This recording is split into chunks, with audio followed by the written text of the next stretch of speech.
Fontes, a rosa preferida,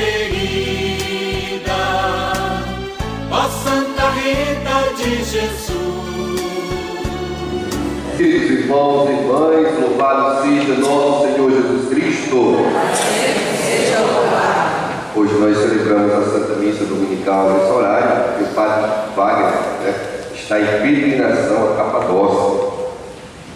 Padre Chico, foi lá a Capadócia. Levou também alguns peregrinos, alguns paroquianos. Aproveitemos a Santa Missa para rezar, por essa peregrinação que eles estão fazendo, e voltam do Padre marcados pela presença do Espírito Santo, e cada vez mais com a força, a fé e o exemplo de São Jorge, que é o santo turco daquela região que eles estão viajando. Hoje nós estamos celebrando a Santa Missa do 21º domingo do tempo comum.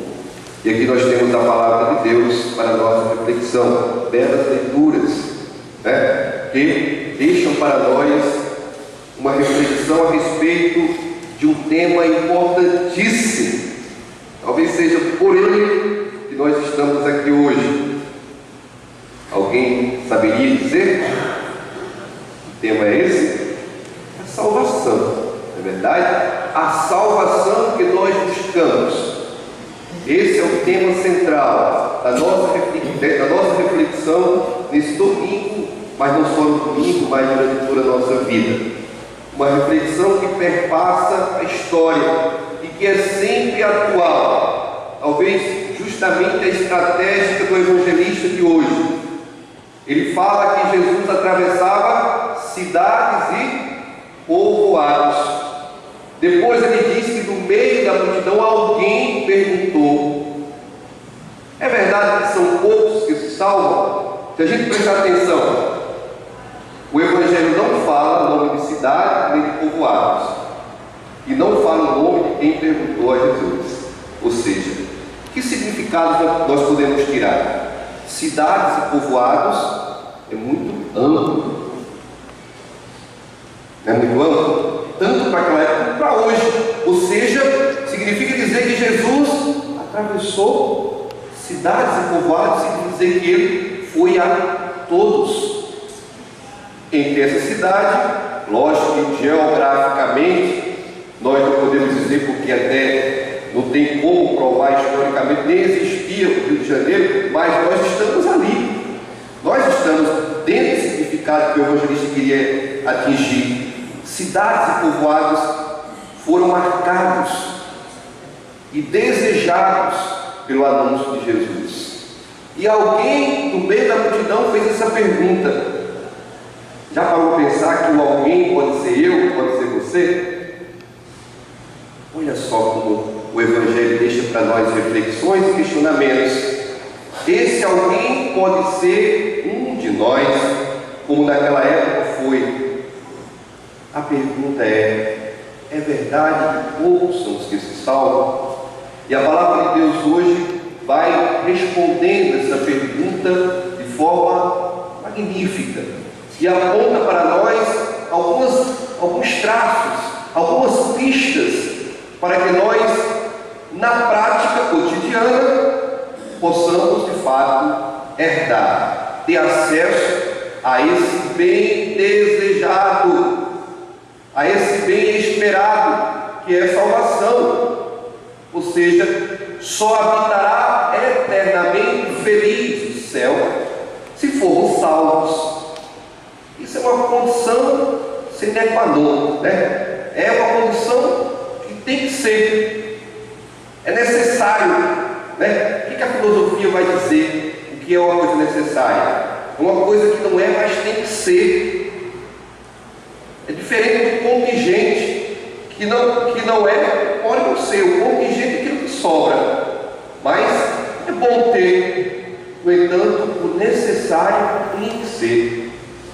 Então, a salvação é uma condição para que nós, um dia, possamos habitar eternamente felizes no céu. E a palavra de Deus hoje vai dizendo mais ou menos como devemos caminhar rumo a essa salvação. Sim, outra coisa, não uma teologia do medo. A ideia do evangelista vista não é essa, narrando as palavras de Jesus, mas hoje fica também claro que a salvação vem para todos, cidades e povos. No entanto, nem todos entrarão pela porta que o Senhor hoje apresenta. Claro, né? Uns entrarão porque fizeram esforço. É preciso fazer esforço. Ou seja, a salvação, ela não vem de graça, não é verdade? Precisa fazer esforço, muito esforço. Os que não fizeram esforço, diz a palavra de Deus, que irão para um lugar onde haverá choro e ranger de dentes. Então já fica claro, esse negócio de que todos, né? Ah, Jesus já morreu por nós todos, mas Ele deseja que nós não só almejemos, conhecemos, mas lutemos. Ele deixou um exemplo a ser seguido. Deixou um exemplo a ser seguido. Os santos entenderam muito bem, né? Graças a Deus. Nós também devemos entender. Deus nos deu, entre todas as criaturas, um dom que nenhum outro tem, que é a inteligência, que é justamente para discernir o que é certo e o que é errado, o que edifica e o que atrapalha. É preciso usarmos bem esse dom maravilhoso que só o homem e a mulher têm. Então, primeira coisa, qual o primeiro passo a ser dado para que essa salvação seja conquistada?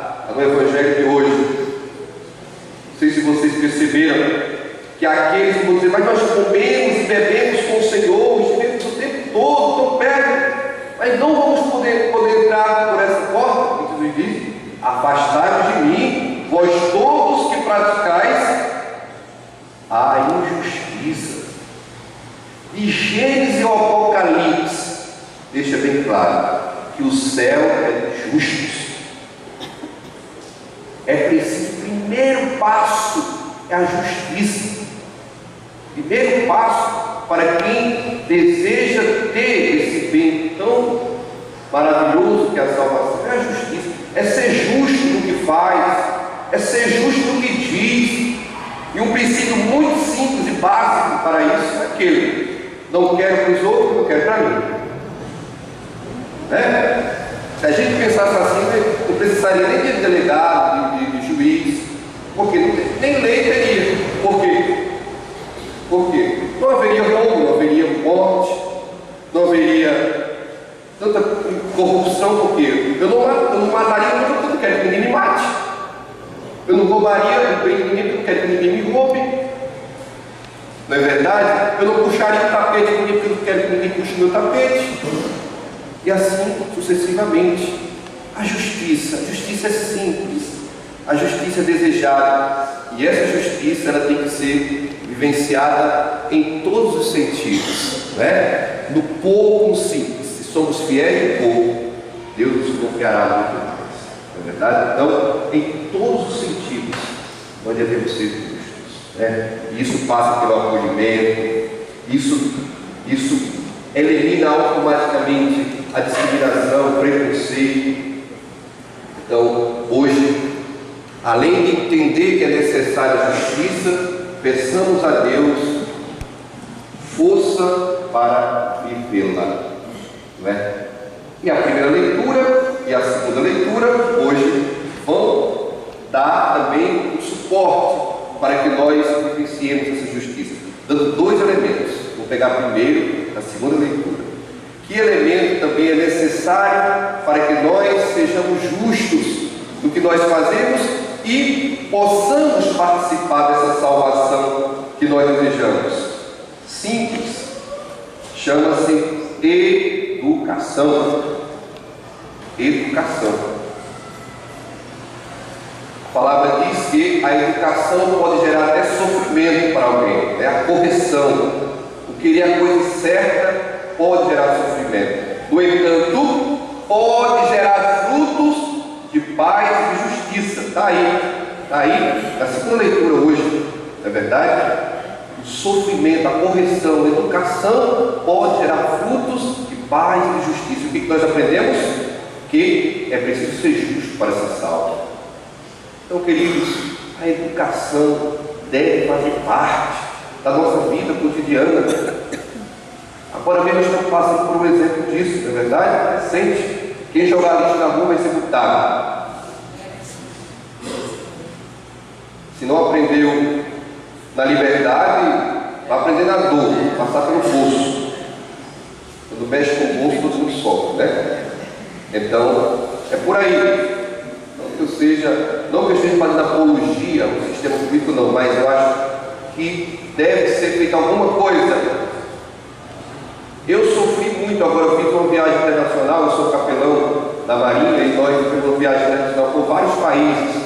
Eu fui acompanhando aquele grupo de estudantes, de alunos da Escola Naval. Então, passamos por vários países, chegando lá até os mendigos que pedem na rua sabem o inglês e a língua nativa. Ninguém nunca falou para mim que o inglês era importantíssimo, que era a língua comercial, quem falasse inglês teria muito acesso. Ninguém nunca falou para mim em escola, pelo contrário, teve anos, mas antes eu nem tive professor de inglês.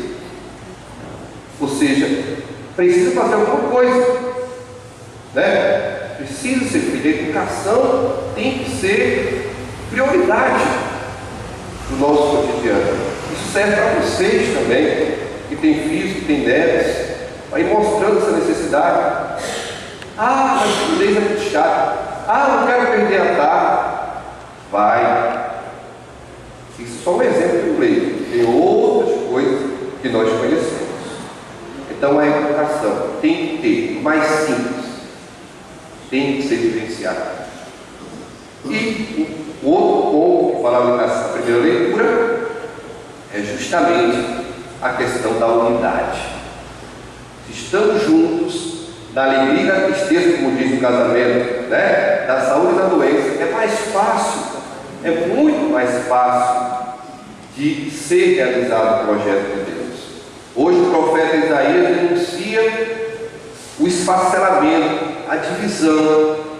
Hoje estamos no último capítulo do profeta Isaías, finalzinho do livro, capítulo 66. E ele aproveita todos os versículos, todas as letras, para chamar essa atenção. Qual a missão, qual a função principal do profeta Isaías? Isaías é o profeta do pós-exílio. O povo está saindo daquela parte mais horrorosa da história do povo de Deus, que foi o exílio. O povo sofreu, foi massacrado, tudo foi tirado pelo imperador Nabucodonosor da Babilônia. Do povo foi tirado bens econômicos, bens afetivos, né? Até a própria religião, quando eles foram obrigados a adorar outros deuses, o povo foi tirado tudo. E o profeta Isaías tem uma missão, tem uma função: manter o povo na esperança, manter o povo firme. É tanto que ele diz em outras passagens: vinde a mim que estão deprimidos, que estão desanimados, não é verdade? Porque a missão do profeta é nesse processo de reconstrução do povo de Deus, que esse povo não perca a esperança. Mas como esse povo vai vencer os desafios se está dividido? Né? Aí, várias comunidades. A senhora leu a leitura aqui, deu ali para a gente, não foi? É um povo A, B, C, D, está separado. Como vai vencer se está separado? Alguém já viu um cabo de guerra? Já viu um cor de cabo de guerra? Né? Cabo de guerra é assim: fica uma turma de um lado da corda e outra turma do outro lado. Não é verdade? Um grupo vai sair vencedor. Isso é sério, isso é sério. O outro vai sair perdedor. Mas se de um lado tivesse só uma pessoa, o grupo ganharia o primeiro round, primeiro segundo. Mas o outro grupo do outro lado se juntou, pelo menos, para tentar vencer.